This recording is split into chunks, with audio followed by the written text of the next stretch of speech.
This strange device is made of balsa wood and glue and covered in a layer of aluminium foil.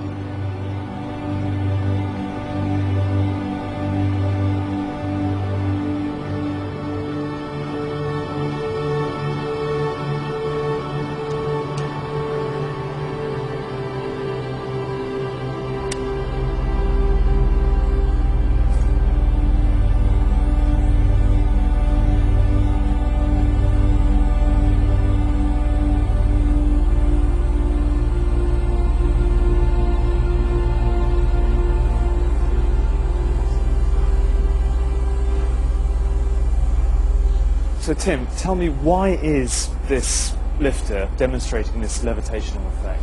Well, there's an interaction that occurs between the corona wire, which runs around the top, and the foil underneath. Yeah. And there's a 3 to 4 centimeter air gap in between there, and literally a high voltage electric field occurring. Now, there's been some controversy. Is this an ion wind effect?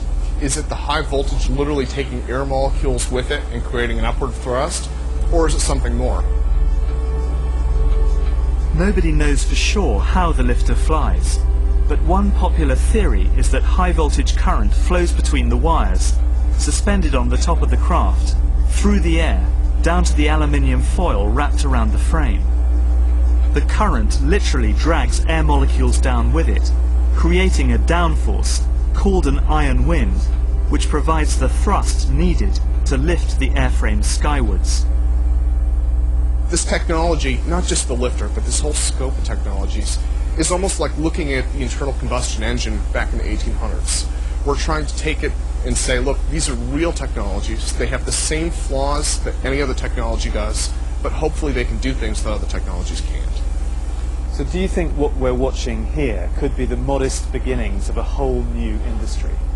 Yeah, I think the lifter is literally sort of like the tricycle. And it may not end up becoming the technology that builds the starships of tomorrow, but it at least shows us that given the right circumstances, given the right power, it will work. I'm nearing the end of my journey, and I feel as if I've come full circle.